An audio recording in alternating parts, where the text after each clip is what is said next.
नमस्कार दोस्तों, मेरे चैनल में आपका स्वागत है। फ्रेंड्स, इससे पहले मैंने जो टॉपिक बनाया था इंग्लिश ग्रामर पे लेकर के, उसमें मैंने आपको सिलेबस को समझाया था और उसी सिलेबस के अकॉर्डिंग आज जो मैं लेकर के आया हूँ उसका पहला टॉपिक लेके आया हूँ, डायरेक्ट इनडायरेक्ट। फ्रेंड्स, इस टॉपिक को पूरा बेसिक से समझाऊंगा और लास्ट तक आप लोग देखिएगा, क्योंकि अगर इसमें एक भी बेसिक सेंटेंसेस के रूल अगर छूट गए तो आपको कहीं से सेंटेंस समझ में नहीं आएगा कि किस तरह से सेंटेंसेस को डायरेक्ट से इनडायरेक्ट में चेंज किया जाता है। तो इसको चेंज करने से पहले सबसे पहले हमें इसके रूल्स को फॉलो करना पड़ेगा और पढ़ना पड़ेगा, और उसके बाद हमें इसमें धीरे धीरे उस चीजों को अप्लाई भी करना पड़ेगा। तो फ्रेंड्स, इसको देखिएगा पूरे एंड तक और क्या करिएगा, अधिक से अधिक शेयर करिएगा अपने फ्रेंड्स, जितने भी फ्रेंड्स हैं उनके पास, और ताकि वो भी इससे लाभ उठा सकें। आइए देखा जाए सबसे पहले डायरेक्ट इनडायरेक्ट। तो डायरेक्ट इनडायरेक्ट को समझने से पहले सबसे पहले देखते हैं कि डायरेक्ट और इनडायरेक्ट होता क्या है, और इसमें समझेंगे सबसे पहली चीज कि रिपोर्टिंग स्पीच और रिपोर्टिंग वर्ब क्या होता है। तो आइए देखते हैं। एक एग्जांपल मैं लेता हूं जिसमें मैंने लिखा he said I am going to market. ये आपके सामने एक सेंटेंस लिखा हुआ है जिसमें लिखा है, साफ साफ दिखाई दे रहा है, he said to I am going to market, यानी कि वह कह रहा है कि मैं मार्केट जा रहा हूं। ये एक सेंटेंस है। इसमें आप देख रहे होंगे कि एक इन्वर्टेड कॉमा के अंदर है और दूसरा इन्वर्टेड कॉमा के बाहर है। तो फ्रेंड्स, जो इन्वर्टेड कॉमा के अंदर का सेंटेंस भाग होता है, इस पार्ट को हम लोग क्या कहते हैं, इस पार्ट को कहते हैं रिपोर्टिंग स्पीच, यानी कि इसको क्या कहते हैं, रिपोर्टिंग स्पीच बोलते हैं। और इस पार्ट के जो बाहर होता है इसको बोला जाता है रिपोर्टिंग वर्ब, यानी कि इस पार्ट के बाहर जो सेंटेंस है इसको क्या बोला जाएगा, रिपोर्टिंग वर्ब। तो फ्रेंड्स, इतनी चीजें आपको समझ में आ गई होंगी। आइए आगे देखते हैं कि डायरेक्ट नरेशन और इनडायरेक्ट नरेशन में क्या डिफरेंस होता है, यानी कि डायरेक्ट और इनडायरेक्ट नरेशन में क्या डिफरेंस होता है, इसको सबसे पहले हम समझेंगे और देखेंगे। फॉर एग्जाम्पल के लिए मैं एक सेंटेंस कहूं, जैसे मान लीजिए मैंने लिखा यहां पे ही सेड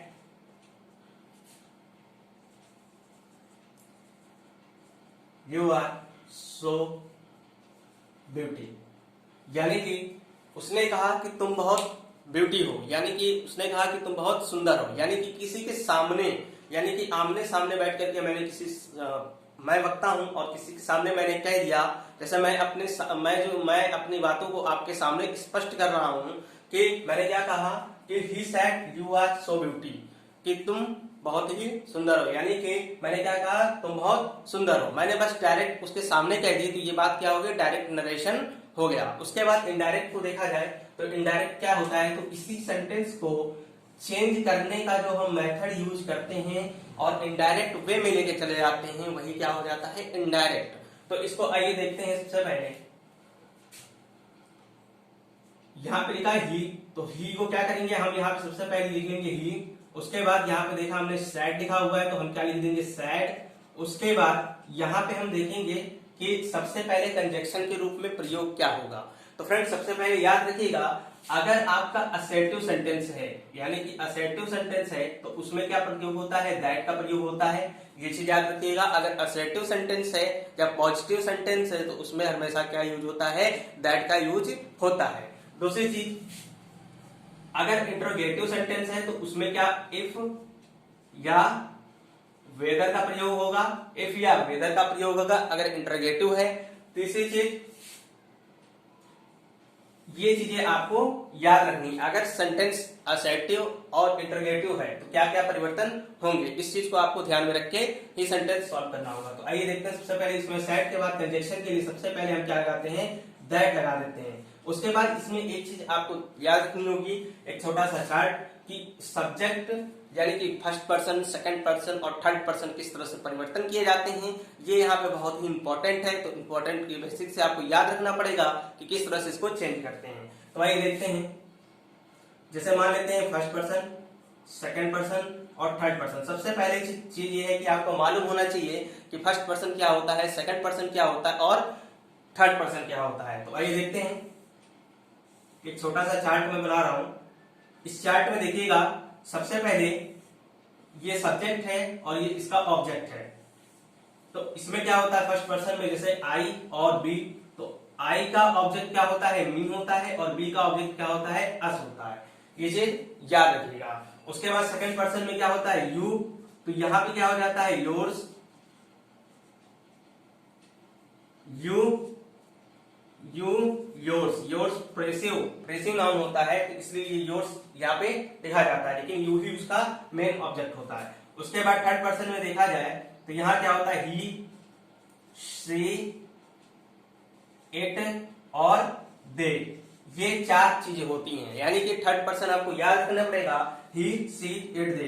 ही क्या, हम क्या यूज करते हैं, ही के लिए हम इसका जो ऑब्जेक्ट होता है हिम यूज करते हैं। उसके बाद सी का क्या होता है, हर होता है, और इट का ही होता है, और दे का देम में हम चेंज करते हैं। तो आपको ये चीज याद करनी पड़ेगी कि फर्स्ट पर्सन क्या होते हैं, आई, बी, और सेकंड पर्सन यू, और थर्ड पर्सन क्या होता है, ही, सी, इट, दे। और इसके बाद आपको याद रखना पड़ेगा इसके ऑब्जेक्ट को भी, क्योंकि कहीं पे सेंटेंस में इस तरफ जो इधर वाला इन्वर्टेड कॉमा इस साइड के बगल में अगर टू मी दिख दिया, तो आपको वहां से भी पहचानना पड़ेगा कि मी कौन सा, किस तरह का, फर्स्ट पर्सन है या सेकंड पर्सन है या थर्ड पर्सन। उसके अकॉर्डिंग भी चेंजेस प्रोनाउन में किया जाता है। तो इन सब का यूज अभी फिलहाल नहीं होगा प्रोनाउन में। तो यहाँ मैंने आपको एक चीज बता दी ताकि आप आसानी से इसको सॉल्व कर सकें।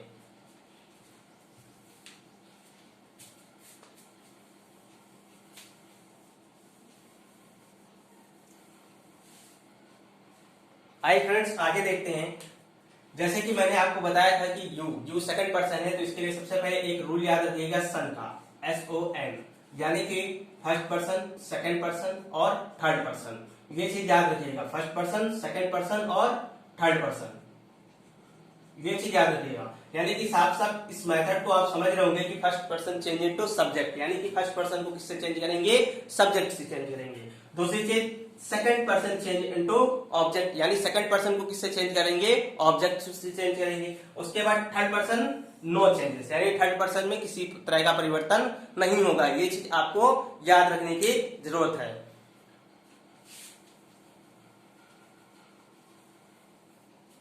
तो आइए इस सेंटेंस को सॉल्व करते हैं। तो you is the second person change into object. Object में कुछ है नहीं, तो हम यहाँ एक चीज मान सकते हैं, यहाँ पे हम ऑब्जेक्ट में मी मान लेते हैं, यानी कि मुझसे कहा। यानी कि ऑब्जेक्ट में आप जब किसी प्रकार का सेंटेंस में कोई ऑब्जेक्ट नहीं होता है, तो हम ऑब्जेक्ट अपने आप ही मान लेते हैं, ही मान सकते हैं, किसी भी पर्सन को मान सकते हैं, कोई जरूरी नहीं है। तो यहाँ पे हम क्या करेंगे, मी मान दिया, तो आई का चेंज अगर मी से कर देंगे, second person change into object, जैसा हमने बताया second person change into object, तो यहाँ पे क्या हो जाएगा, इसके अकॉर्डिंग हो जाएगा आई, और यहाँ पे आर है, तो यहाँ इसके अकॉर्डिंग क्या आएगा, आई के साथ वॉज आ जाएगा, और यहाँ लिख जाएगा सो ब्यूटी।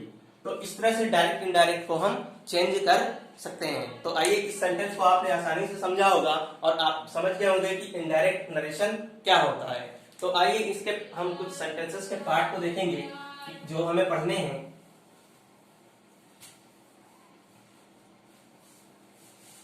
सबसे पहला पार्ट जो हमें पढ़ना है, इसका हमें असर्टिव पढ़ना है, यानी कि हम देखेंगे किस किस पार्ट में होता है असर्टिव, इंट्रोगेटिव, ऑप्टेटिव, उसके बाद इंपरेटिव,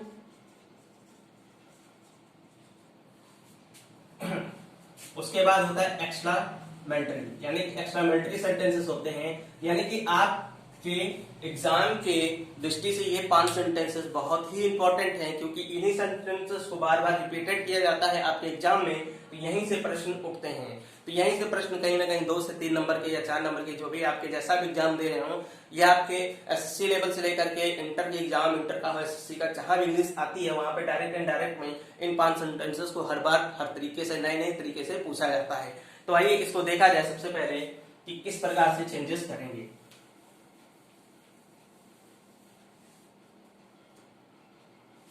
तो हम सबसे पहले हम असर्टिव सेंटेंस को पढ़ेंगे, और असर्टिव सेंटेंस में सबसे पहला चीज हम पढ़ेंगे, सबसे पहली चीज याद रखिएगा कि असर्टिव सेंटेंस के कुछ सिंपल रूल्स याद रखिएगा, क्योंकि उसी से सेंटेंसेस बन पाएंगे। तो पहला रूल हमारा जो क्या कहता है, पहला रूल यही कहता है कि रिपोर्टिंग वर्ब अगर प्रेजेंट टेंस में है या फ्यूचर टेंस में हो, तो रिपोर्टिंग स्पीच के वर्ब के टेंस में कोई भी चेंजेस नहीं करेंगे। जैसा कि फॉर एग्जाम्पल मैं एक सेंटेंस लूं तो यहां हमारी लिखा है राम सेज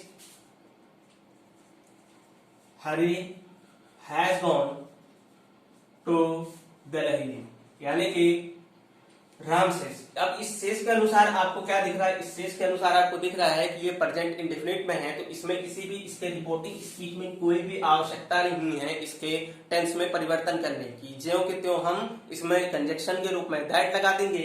और सेज लिखा है तो सेज के अकॉर्डिंग आपको यहाँ दिख रहा है कि टेंस यूज करना है तो हम टेंस लिख देंगे। तो यानी कि यहाँ पे हम सबसे पहले लिखेंगे राम टेल्स, उसके बाद यहाँ कंजक्शन में दैट लगाएंगे और यहां लिख देंगे हरी हैज गॉन टू दिल्ली, और यह हमारा इनडायरेक्ट डायरेक्ट रूप में परिवर्तन हो जाएगा। आइए इसी के अकॉर्डिंग दूसरा भी सेंटेंस देखते हैं और समझने का प्रयास करते हैं। दूसरे सेंटेंस को हम देखेंगे, ही विल से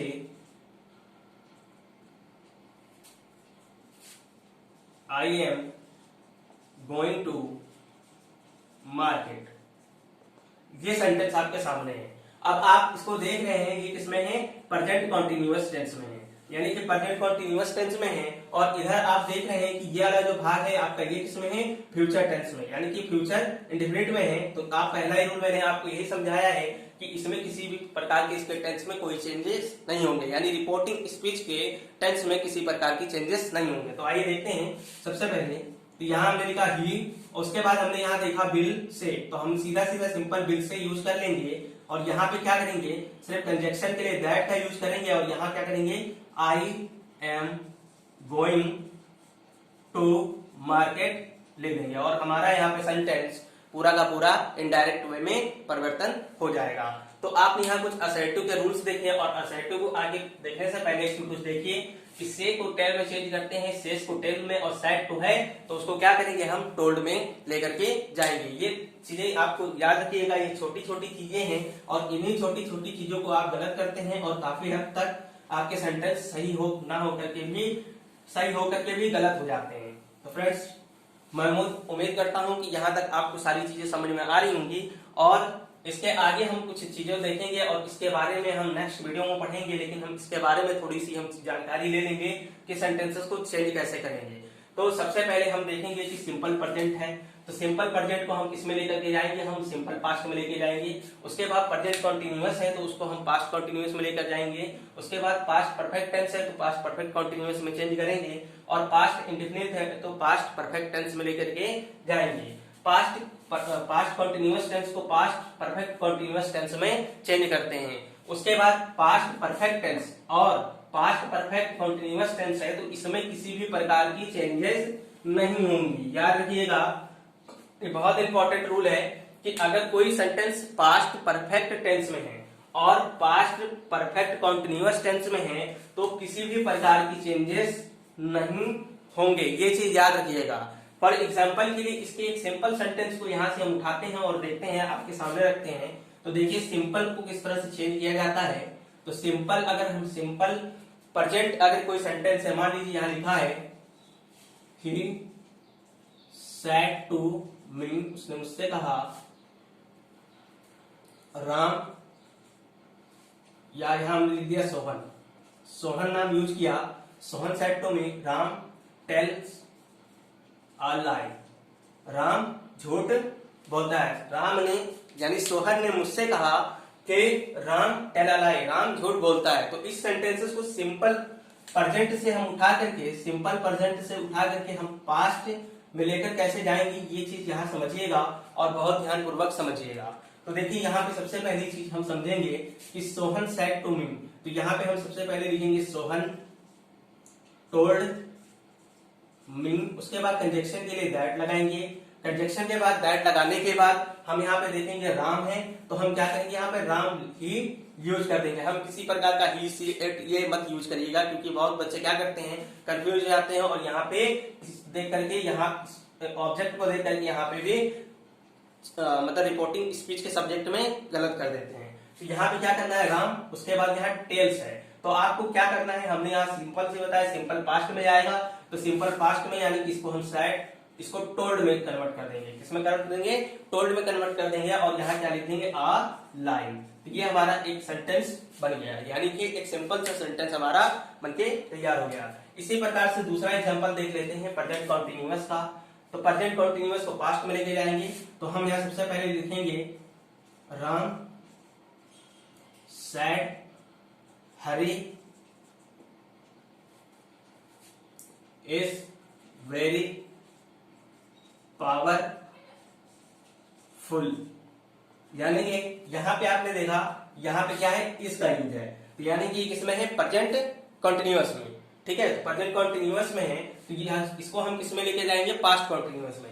तो पास्ट कंटिन्यूअस में सबसे पहले यहाँ पे हम क्या करेंगे? जो रूल हमने आपको पढ़ाया है, राम सैड, उसके बाद दैट लगाएंगे, दैट के बाद क्या करेंगे? हरी, हरी को भी यहाँ पे लिख लेंगे और इसके अकॉर्डिंग इसको हम क्या करेंगे? इसको पास्ट कंटिन्यूअस में चेंज करेंगे। पास्ट कंटिन्यूअस में चेंज करेंगे तो पास्ट कंटिन्यूअस में चेंज करने के लिए सबसे पहले देखेंगे यहाँ हरी है तो यहाँ इसकी जगह क्या आ जाएगा? वॉज आ जाएगा और इस यहाँ पे लिख देंगे वेरी और यहाँ पे लिख देंगे पावरफुल। इस प्रकार से आपके दो सेंटेंसेस आसानी से चेंजेस हो सकता है।